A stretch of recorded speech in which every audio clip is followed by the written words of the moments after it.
el tema que habla sobre la tentación de Jesús. Sin embargo, obviamente pensé que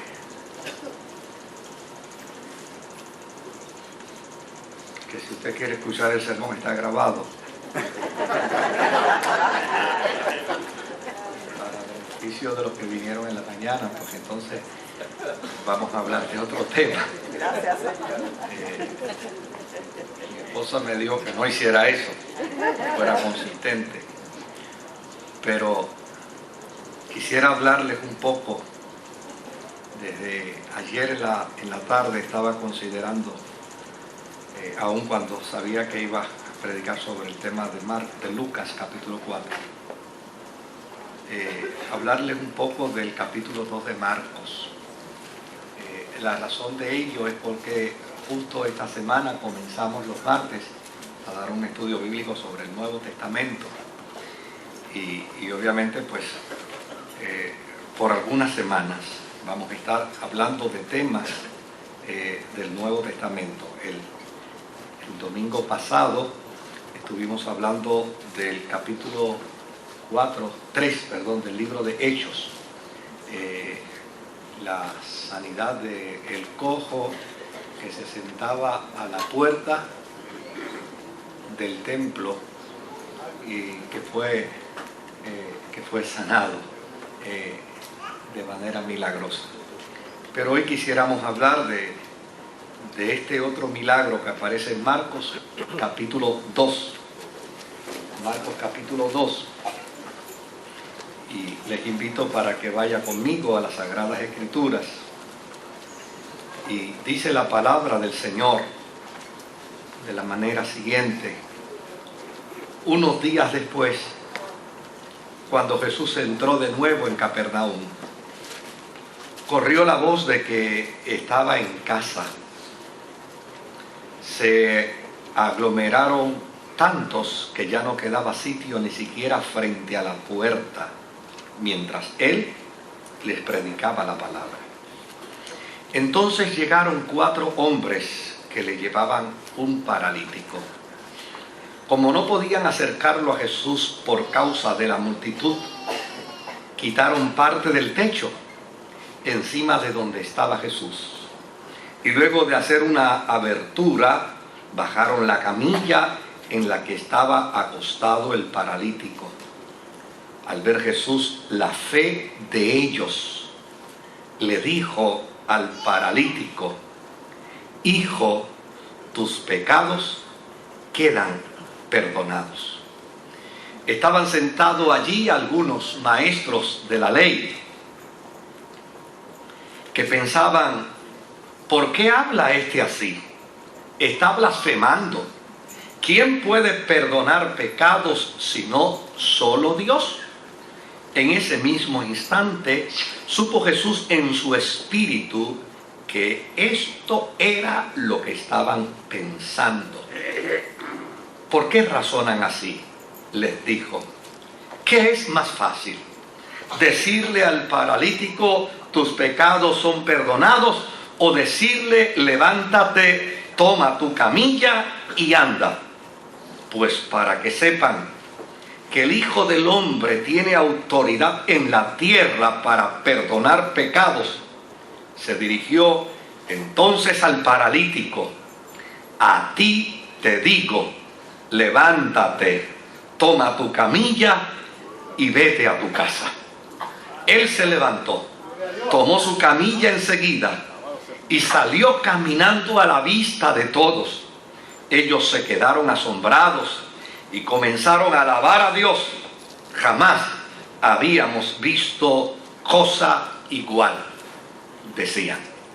Que el Señor añada bendición a su santa y bendita palabra. Desde luego, cuando yo tomaba cursos de exégesis del Nuevo Testamento, y sobre todo exégesis del libro de Marcos, el profesor decía que aquí está una broma pesada, una broma pesada de Jesús. Y decía, para nosotros no la entendemos porque no está escrita en nuestro contexto, no está escrita en nuestra forma. Pero a Jesús le encantaba hacer bromas también. Yo me identifiqué tanto con él, con Jesús, cuando el profesor dijo esto, que a Jesús le encantaba hacer bromas, porque desde luego Jesús había nacido en Nazaret, pero había escogido vivir en Capernaum. Capernaum se convirtió en su centro de operación. Y desde luego allí en Capernaum había una población muy variada de pescadores, agricultores, artesanos, comerciantes, y no podían faltar los recaudadores de impuestos.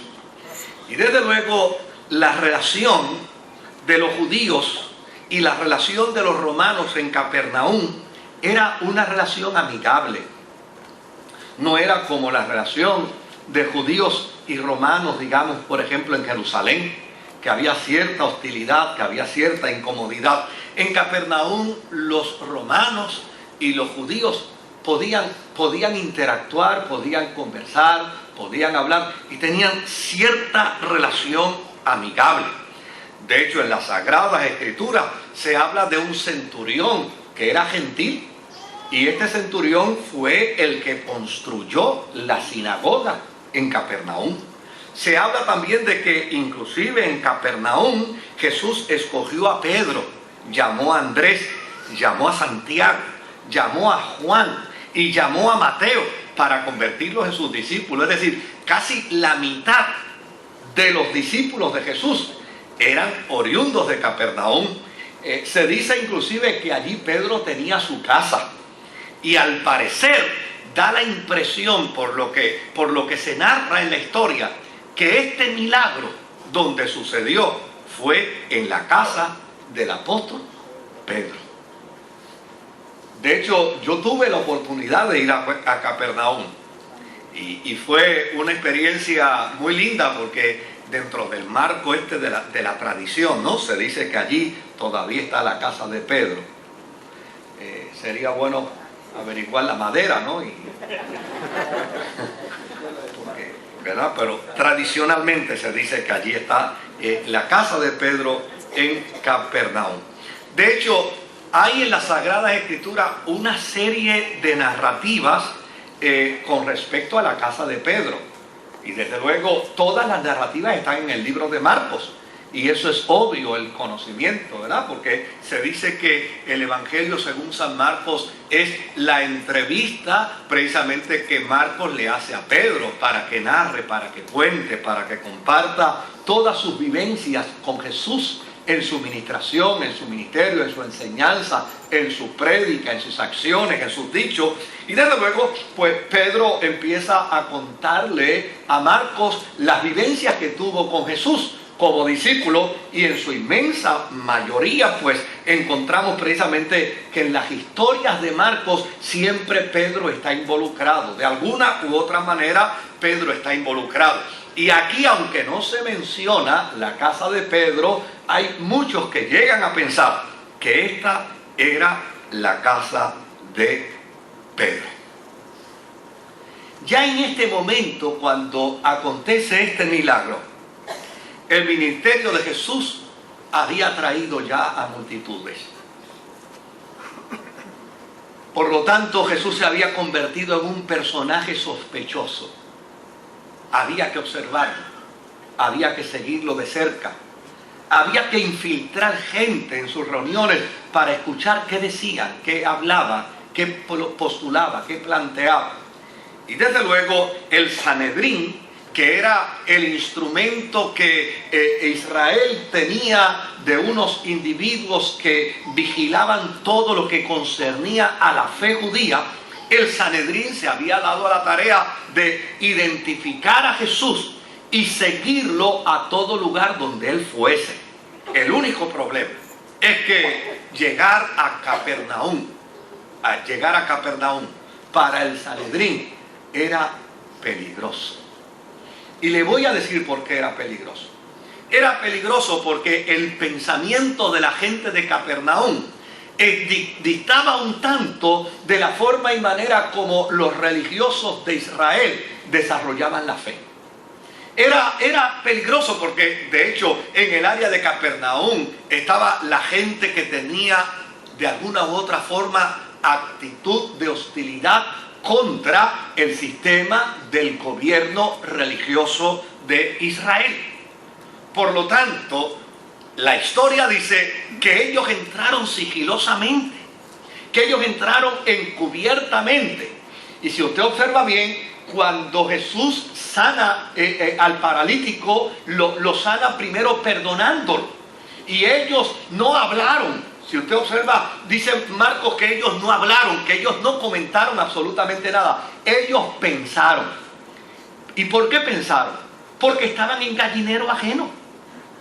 Pensaron porque allí no podían hablar. Pensaron porque ellos se habían metido en un lugar donde a la gente que allí vivía le molestaba, la gente del Sanedrín. Por eso fue que pensaron. Y desde luego, ¿dónde está la broma pesada? La broma pesada está en que ellos piensan y Jesús dice abiertamente lo que ellos piensan. Y yo estoy seguro que aquella gente de inmediato dijo: ay, mi madre, aquí nos van a apedrear por culpa de este. Este nos está delatando ante el público. Ahora, lo que es interesante es que estos miembros del Sanedrín vigilaban la ortodoxia religiosa. Y ellos, desde luego, se daban a la tarea de descubrir quiénes eran los falsos profetas, quiénes eran los falsos religiosos, quiénes eran los engañadores dentro del judaísmo. Y desde luego, ellos sentenciaban a los tales e inclusive tenían autoridad para matarlos. Jesús se está levantando como un nuevo maestro. Jesús se está levantando como un nuevo rabí. Y desde luego, hay cosas que Jesús dice que no guarda relación con la enseñanza de la ley. Por lo tanto, Jesús es un sospechoso y hay que vigilarlo. Así es que cuando Jesús está en Capernaum, Jesús está cómodamente en su territorio. Jesús está tranquilo. Imagínense, la mitad de sus discípulos son de allí. Pedro está allí. Él está en la casa de Pedro. La gente viene de buena gana a escucharlo.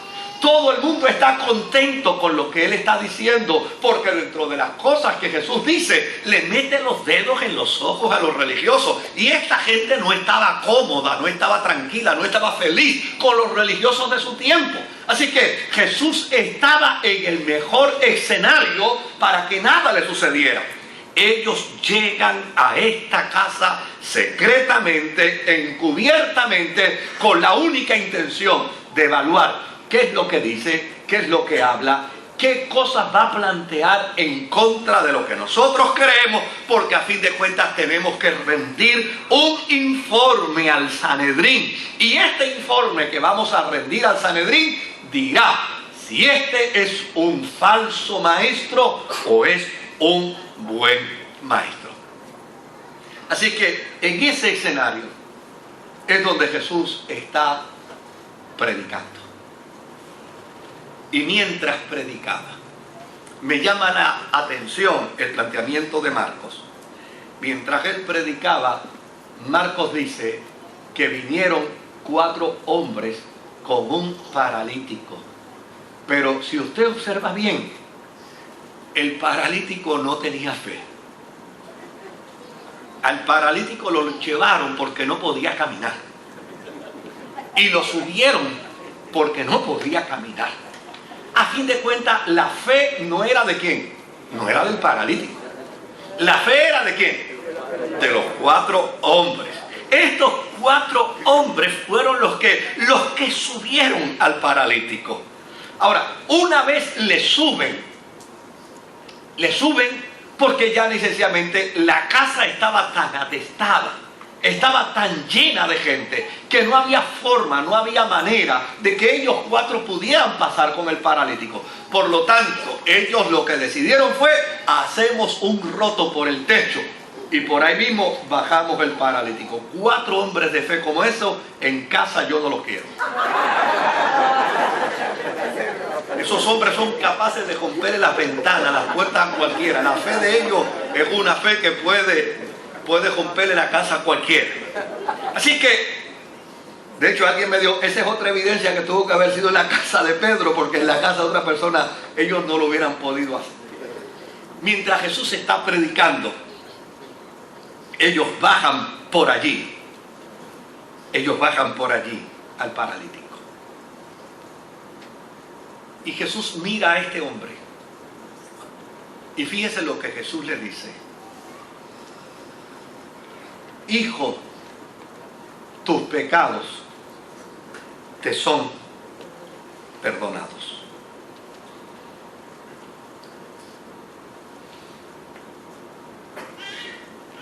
Jesús no se admiró del paralítico.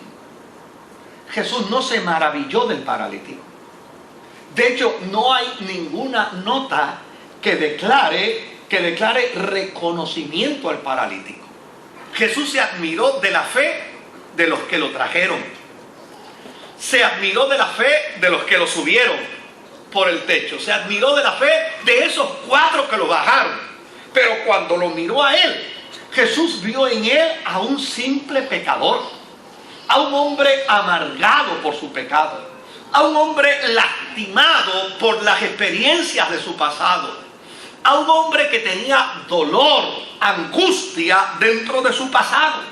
Y desde luego, Jesús de inmediato lo que le plantea a este hombre es una palabra de perdón. Si miramos el verso 11, dice, y el verso 12, a ti te digo, levántate, toma tu camilla y vete a tu casa. Pero esto no es lo que le plantea al principio. Lo que le plantea al principio es llana y sencillamente que perdón para sus pecados.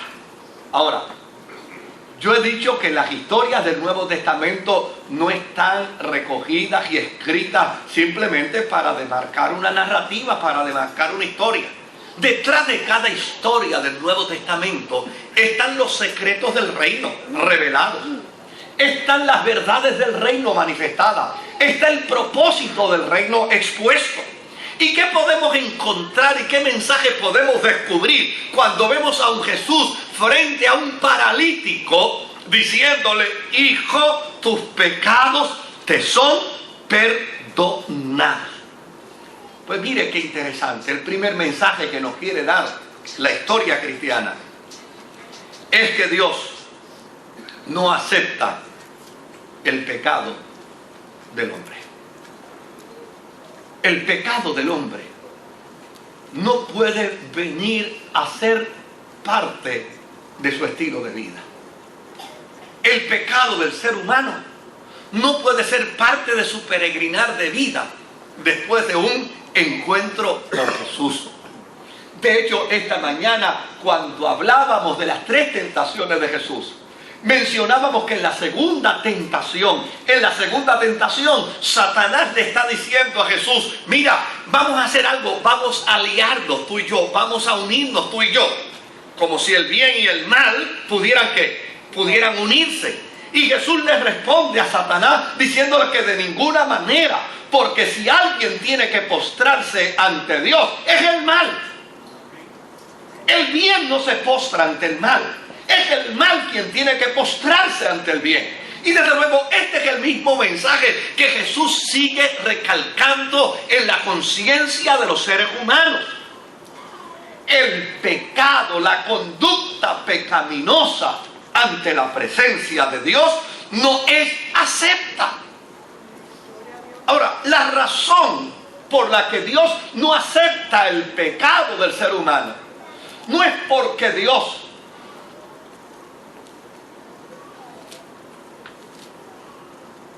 es melindroso, o porque llana y sencillamente, caprichosamente y arbitrariamente Dios no quiere ver el pecado del hombre. Es porque Dios conoce lo que es capaz de hacer el pecado en la conciencia y en el corazón del ser humano. Lo primero que hace el pecado es que el pecado deforma y trastorna la relación que el hombre puede tener con Dios. Porque llana y sencillamente no puede haber comunión entre la luz y las tinieblas. Cuando el ser humano está lleno de pecados, puede comprender el bien, puede entender el bien, puede saber inclusive del bien, puede tener una comprensión cabal del bien. Pero mientras el ser humano insiste en su pecado, el bien no puede integrarse a su psiquis. El bien no puede integrarse a su corazón. Porque es necesario que quien se acerca a Dios entienda que la responsabilidad del encuentro con Dios exige y requiere el abandono del pecado. Fíjese bien que la Biblia enseña con perfecta claridad que Dios ama al pecador, que Dios no abandona al pecador, que la misericordia de Dios es para con el pecador, que ya necesariamente Él vino precisamente a salvar y a buscar lo que se había perdido. ¿Y quién es el perdido? Pues el pecador. Ahora, Dios acepta al pecador, pero no acepta el pecado. ¿Y por qué razón no acepta el pecado? Porque el pecado es el responsable de la desgracia del pecador. El pecado es el esclavo. El pecador es el esclavo del pecado. De hecho, yo he conversado con cantidad de gente que me ha dicho con perfecta claridad: yo quisiera ser diferente, yo quisiera ser distinto, pero a la verdad no puedo. Porque el pecado se enseñorea de la mente. El pecado se enseñorea del corazón. El pecado se enseñorea de la vida. Y a la larga somete al ser humano a una experiencia de deformación. Trastorna la psiquis del ser humano de tal manera que el hombre puede saber lo que es bueno, pero se siente imposibilitado para realizarlo. Jesús sabía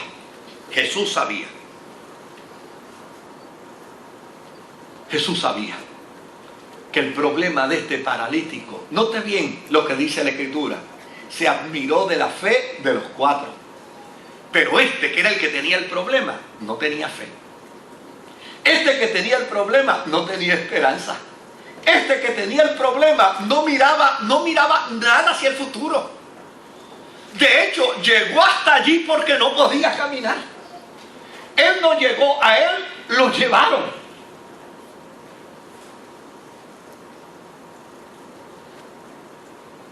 Porque el pecado paraliza. El pecado hace daño.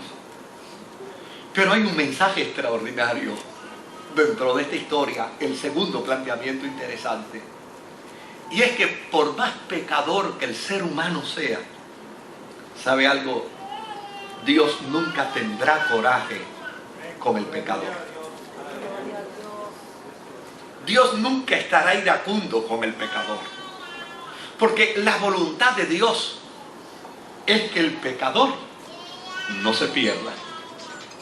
De hecho, en la conciencia y en la psiquis del pecador hay todo un péndulo oscilante de cosas probablemente nobles y de cosas extraordinariamente malas. Hay una batalla interna dentro del pecador. No se siente satisfecho con su vida. No se siente satisfecho con lo que hace. No se siente satisfecho con la vida. El pecador tiene una batalla constante con su realidad y con su crisis. Qué bueno es saber que el Evangelio nos presenta a un Jesús cuya respuesta para el pecador es: mira, Dios no está enfadado contigo, ¿sabes? Dios no tiene coraje contigo. El coraje de Dios no es contigo como pecador. El coraje de Dios, la ira de Dios, la indignación de Dios es contra el pecado que te paraliza. Es contra el pecado que te deforma. Es contra el pecado que trastoca y transforma todo tu bien, toda tu vida, todo tu ser. Ante tal situación, el pecador puede llegar hasta Jesús. Pero el primer tratamiento de Jesús es con aquello que provoca el dolor, con aquello que provoca la parálisis, con aquello que provoca el sufrimiento, con aquello que provoca la angustia y con aquello que provoca la enfermedad. Jesús vio a este enfermo y ¿sabe qué Jesús quiso comunicarle? No habrá sanidad a tu vida hasta que tus pecados te sean perdonados. Porque lo que provocaba la parálisis a este hombre era precisamente el pecado. Lo que provoca el temor, lo que provoca la angustia, lo que provoca el sufrimiento, lo que provoca el dolor, lo que provoca la desesperanza, es el pecado. Cuando Jesús miró a este paralítico, de seguro Jesús vio en este paralítico un individuo con una conciencia que concurría con su tesis, con su postura. Y Jesús sabía que la parálisis de este hombre era el resultado de un autocastigo. Porque en la psiquis del ser humano hay conocimiento del bien. En la psiquis del ser humano hay conocimiento de lo correcto. En la psiquis del ser humano hay conocimiento de las bondades. Pero cuando el ser humano se rehúsa al bien, cuando el ser humano se rehúsa a las bondades y llana y sencillamente se entrega al pecado, a la larga, el pecado comienza a convertirse en él en una dolorosa y triste tortura. ¿Y sabe algo, queridos? Que esta no era una postura nueva de Jesús. Los rabinos judíos decían que la razón de explicar los dolores y las angustias del ser humano era precisamente la condición del pecado. El único problema es que la alternativa que el judaísmo daba al pecado del ser humano era una alternativa que uno pudiera llamar peor, era el remedio que la enfermedad. Porque ellos decían que el ser humano nunca podía desembarazarse del pecado. Y que ya ni sencillamente el ser humano, mediante los sacrificios, podía tener algunas alternativas para su pecado. Pero esos sacrificios tenían que ser constantes, esos sacrificios tenían que ser permanentes, esos sacrificios tenían que ser de día en día. Es decir, el hombre iba hoy y sacrificaba ante Dios por el perdón de sus pecados, pero cuando salía de allí ya tenía que ir pensando en el próximo sacrificio para el próximo perdón. Nunca tenía sanidad total. Pero ahora Jesús le dice a este paralítico: mira, el perdón que te estoy ofreciendo es el perdón que te va a sanar por completo. Hijo, tus pecados te son perdonados.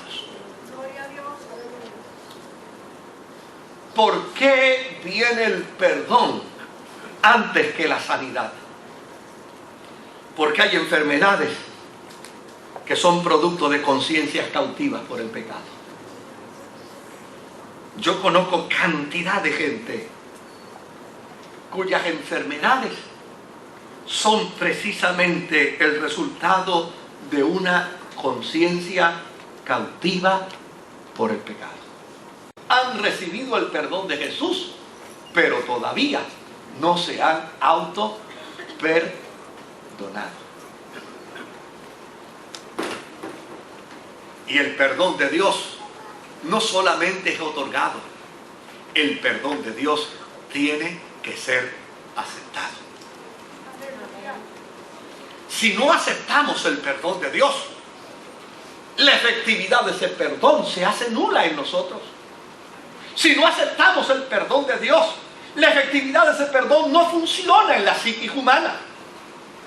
De hecho, hay creyentes que su gran dilema, su gran dolor, su gran angustia, su gran sufrimiento, su gran pesar, es que todavía vienen a la reunión de los creyentes, pero no se han podido perdonar a sí mismos. Y déjeme decirle algo. Quien no se perdona a sí mismo tiene un gran problema y un gran dilema ante Dios. Porque no hay cosa peor que un pecador sentirse más grande que Dios. Y cuando el ser humano no se perdona a sí mismo, lo que está declarando con su ausencia de perdón es que es más grande que Dios. Porque a fin de cuentas no puede aceptar el perdón de Dios. No puede vivir dentro del perdón de Dios. No puede vivir dentro de la gracia de aquel que le ha perdonado. Por eso el salmista dice con perfecta claridad: bienaventurado es el varón que ha alcanzado, ¿qué? Que ha alcanzado el perdón de Dios. Porque a fin de cuentas el problema de Dios no es con el ser humano. El problema de Dios es con el pecado del ser humano.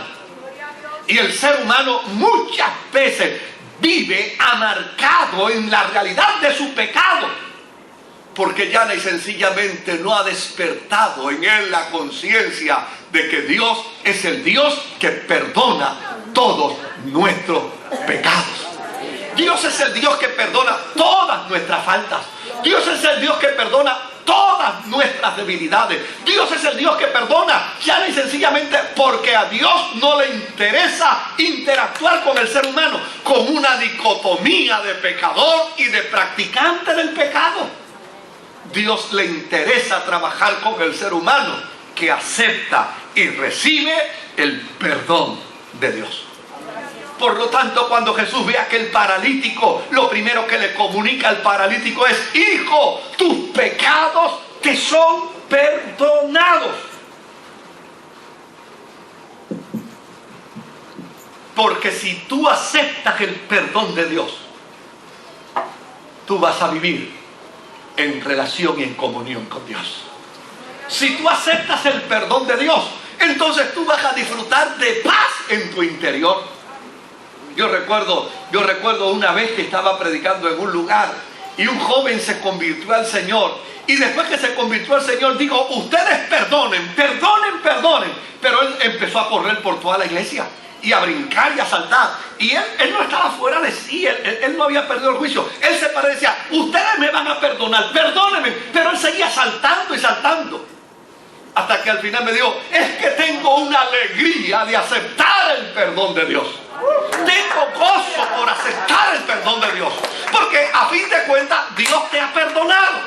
Pero si tú vives cargando el pecado de tu pasado, el perdón de Dios no se hace efectivo en tu vida. ¿Sabe lo que dice la Escritura? Justificados pues por la fe, tenemos paz para con Dios por medio de nuestro Señor Jesucristo. Es necesario que el hombre que se acerca a Dios, la mujer que se acerca a Dios y le pide perdón a Dios por sus pecados, sepa que en el momento mismo en que le pide perdón a Dios por sus pecados, Dios perdona todos sus pecados y dice Miqueas, los echa a lo más profundo de la mar para no acordarse más de ellos.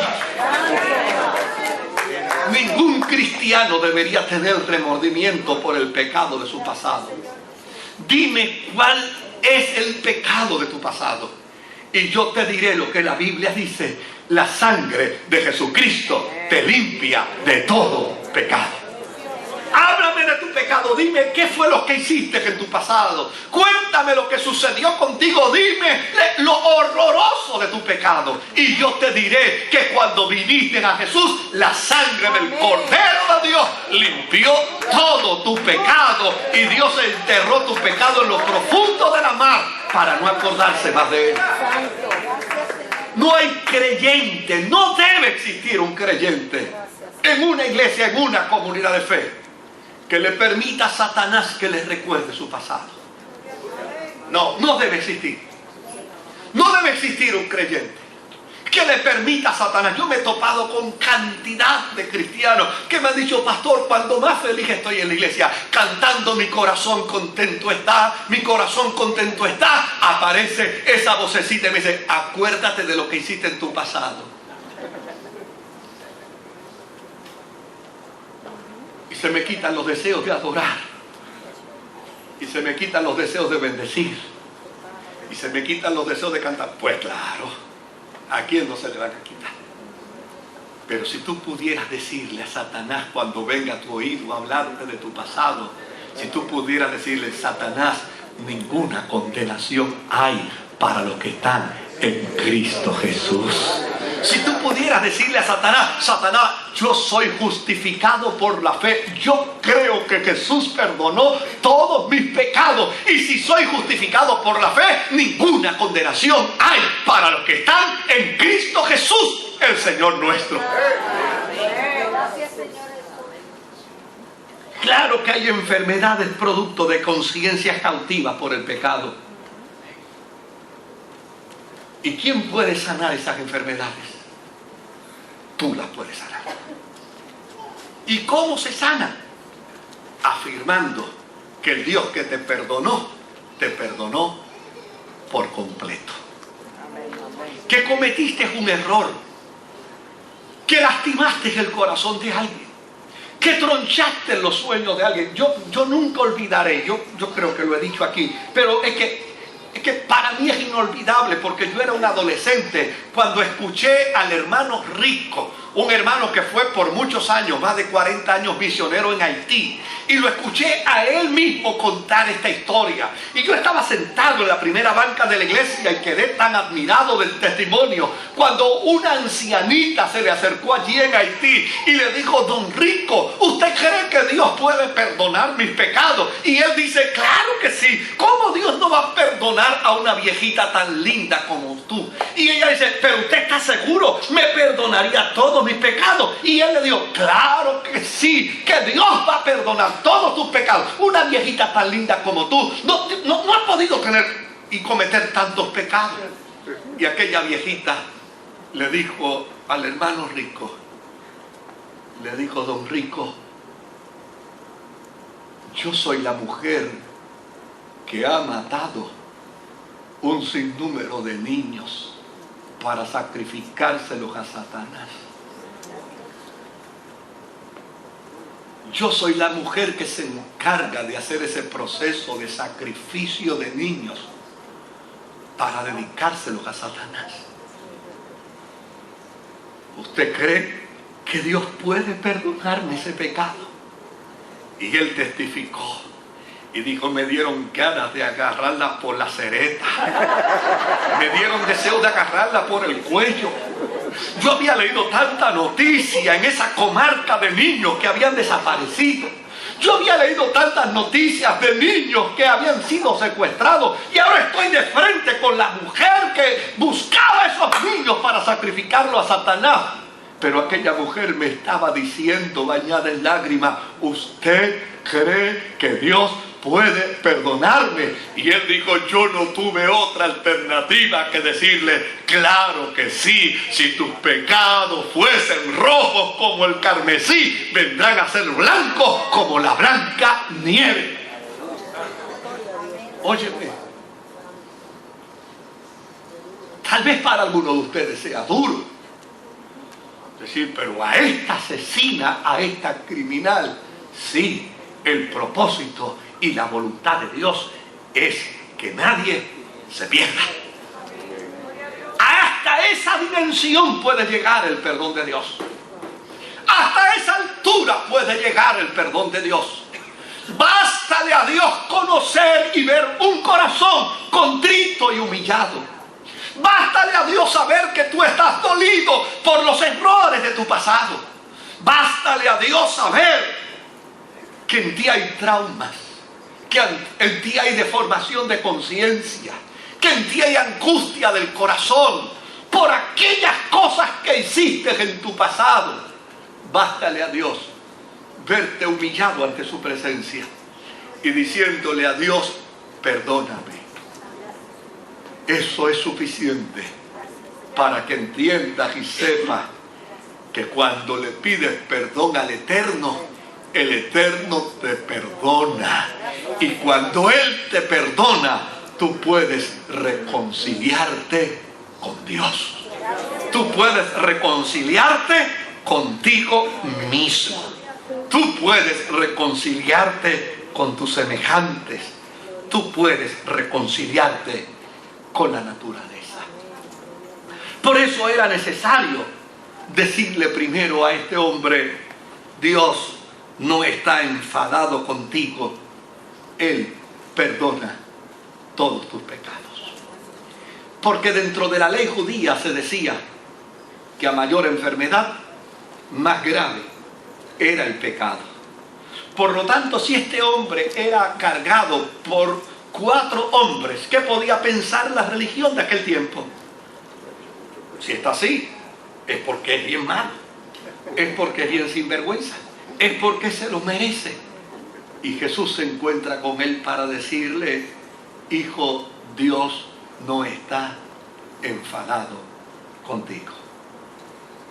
Daba yo una vez un curso de Nuevo Testamento a un grupo de estudiantes y había dentro del grupo una doctora especialista en enfermedades pulmonares.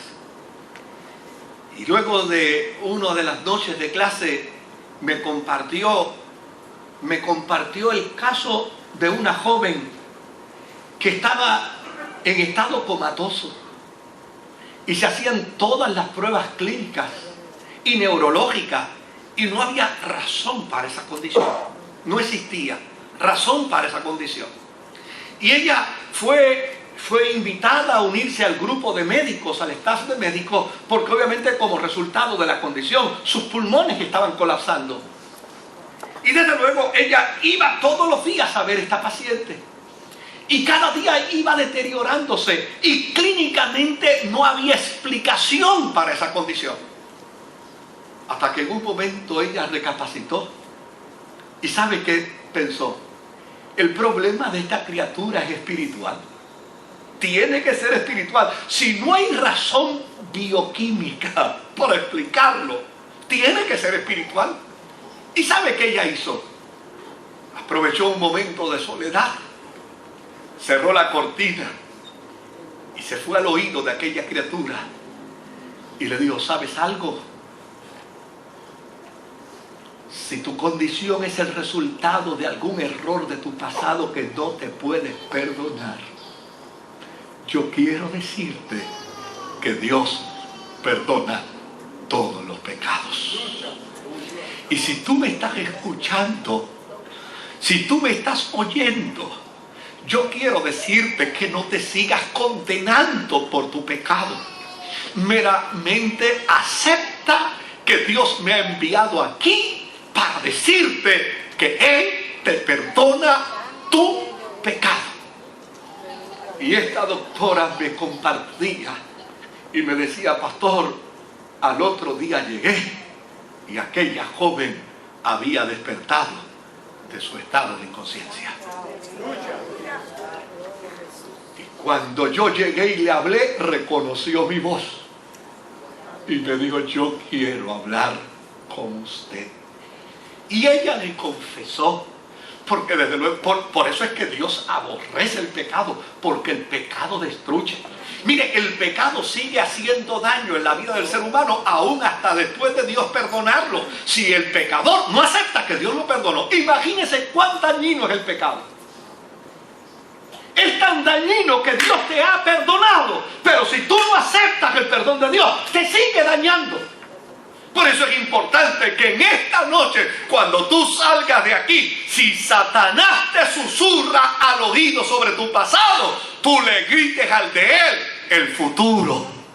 Porque a fin de cuentas ya tú has sido perdonado, pero él jamás será perdonado. A fin de cuentas Dios te ha garantizado la eternidad, pero él está sentenciado al infierno. A fin de cuentas Dios echó tu pecado en lo profundo de la mar para no acordarse más de él, pero él tendrá un día que enfrentarse al Dios del cielo como responsable del dolor de tu pecado. Sal de aquí en esta noche afirmando, no importa cuál haya sido tu error. No importa cuál haya sido tu error. ¿Sabes algo? Hace muchos años atrás yo entrevistaba a un hombre en mi función como capellán. Y mire qué lenguaje utilizó. Me dijo, mire pastor, para decirle la verdad, yo le disparé y él se murió.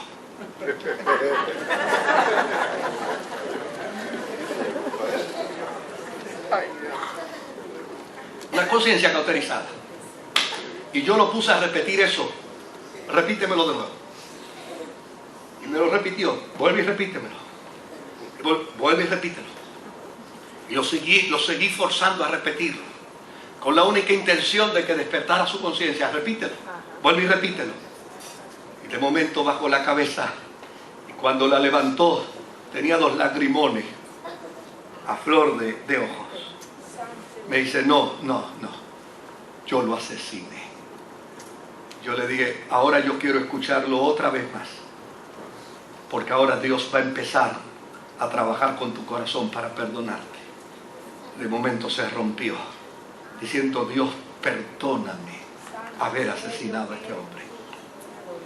Escucha bien. No se sana el pecado cambiándole nombre. No se sana el pecado poniéndole otras etiquetas. No. Se sana el pecado cuando nos confesamos pecadores, con la certeza y con la seguridad que Él es el Dios que perdona todos nuestros pecados. Ahora Jesús mira al paralítico, le dice, compadre, sus pecados le son perdonados. Y aquel paralítico tuvo que haber tenido una experiencia de introspección, tuvo que haberse remontado a su pasado, y tuvo que haberse visto cuando caminaba, y tuvo que haber mirado cómo consecuencia de su pecado empezó a deformarse y a deformarse y a deformarse, pero ahora está frente a Dios con una extraordinaria noticia: tu pecado te ha sido perdonado. Y cuando dijo así, aparecieron los religiosos rápido. ¿Quién es este para perdonar pecados? ¿Quién es este? Porque hay gente que no puede entender el amor y la gracia de Dios. Hay gente que no puede entender el perdón de Dios, que no puede entender la misericordia de Dios, que no puede entender la compasión de Dios. Hay gente que no puede entender que el ser humano es causa y efecto. No lo puede entender. Y como no puede entender la naturaleza caída del ser humano, simple y llanamente en su ira y en su coraje desea la destrucción del hombre, desea la destrucción del ser humano. Qué bueno que Dios no piensa como nosotros, que no hace como nosotros. Dios funciona de manera distinta. Él tiene sus propios criterios. Porque cuando usted aborrece a un individuo por ser abusador, Dios lo mira con compasión, porque ese individuo que es abusador una vez era abusado. Esa es la parte que usted no conoce. Esa es la parte que usted extraña.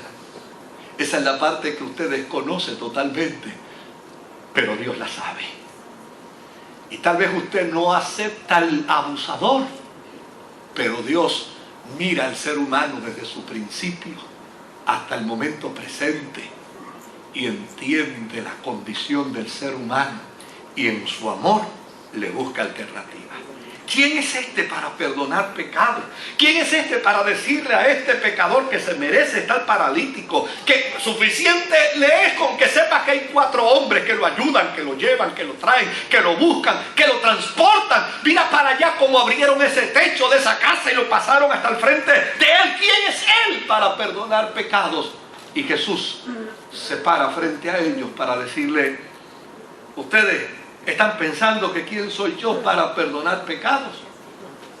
Pues para que ustedes sepan que yo tengo el poder para perdonar pecados, entonces provoco en este hombre ahora la sanidad que adviene como resultado del perdón. A ti te digo, levántate, toma tu lecho y vete a tu casa. Porque después que viene el perdón, y después que usted se declara perdonado, a su vida viene sanidad.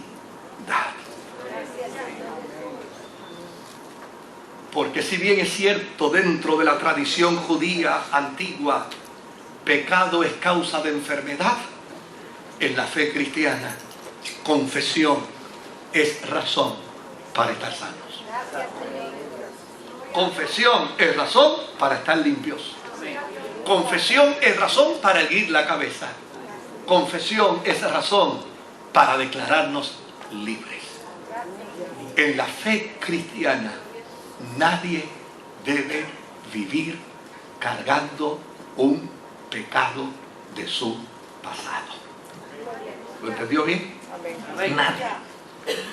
Si usted está cargando pecados de su pasado, esos pecados no le competen a su vida. Si usted está cargando dolores y angustias por el pecado de su pasado, usted está haciendo inefectiva el poder de la sangre de Jesucristo, de quien dice la Escritura: la sangre de Jesucristo, el Hijo de Dios, nos limpia de algunos, de todo pecado. Dime cómo se llama tu pecado y yo te diré que la sangre de Jesucristo te limpia de ese pecado. Inclinamos.